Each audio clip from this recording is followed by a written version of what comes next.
Hey everybody, Jim Bob. Sorry you're not in the tripod, you might be a little wiggly right now. And sorry about if you see my roof. I'm in the garage and it's old school Laster and Plath, and there is some dark spots on it that could possibly be mold. But Jim Bob's going to take care of that. He just hasn't done it yet, so don't worry about it. It's good. Alright. It's a nice place, just the garage needs a little work. Anyway, I got this same machine here.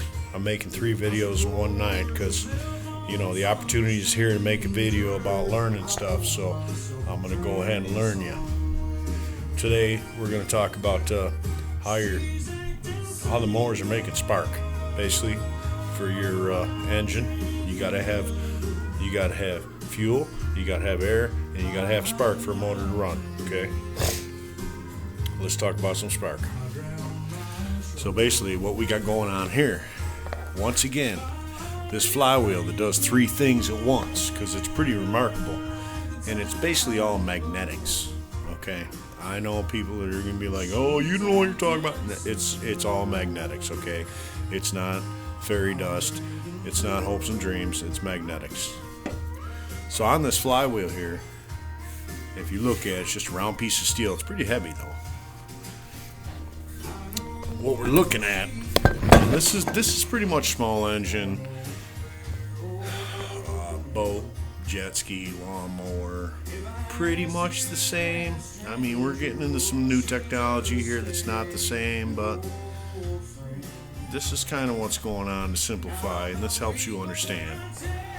So this flywheel right here, it's got this little dubasary right here, right? That's pretty much a magnetic situation. Okay, these are magnetized. These posts right here. Then I don't know if you've ever heard the term, well, you got a bad coil. Bad coil. The bad coil makes cylinder not fire because your spark plug's not getting spark because the coil, I don't care what engine you got, the coil's making the spark. Okay, and if you ain't got spark, you ain't got no bang. I mean, she ain't running. So the coil has a spark plug wire on one end, and if you follow that all the way to the other end, here's a coil. This coil on a small engine, Kohler. And we got some contacts here. Excuse me. I'm not a professional videographer, but I'm trying, all right?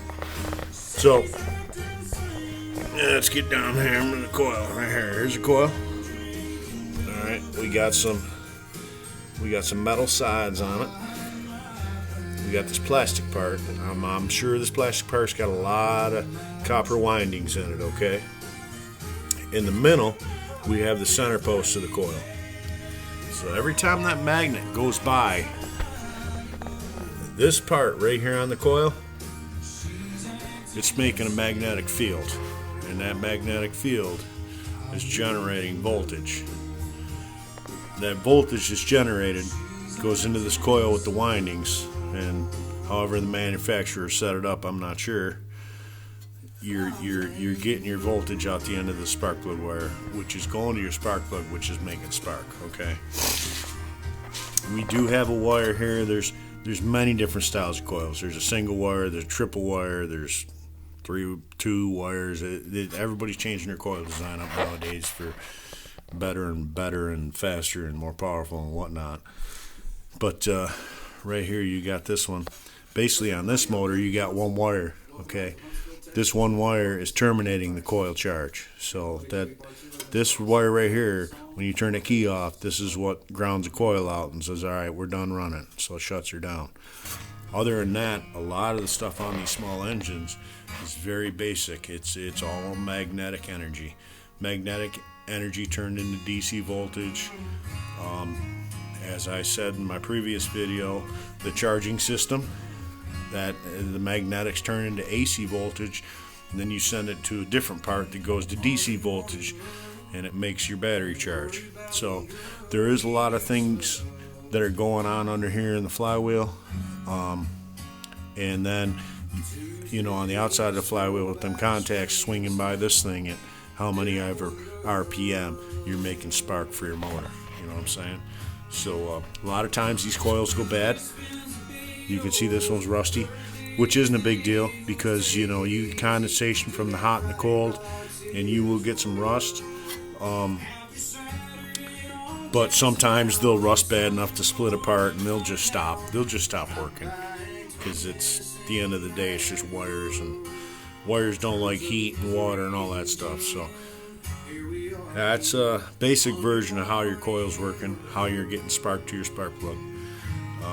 I hope this is information that entertains you. If not, well, then I'm sorry you wasted your time. But till another video, we'll see you. Bye-bye.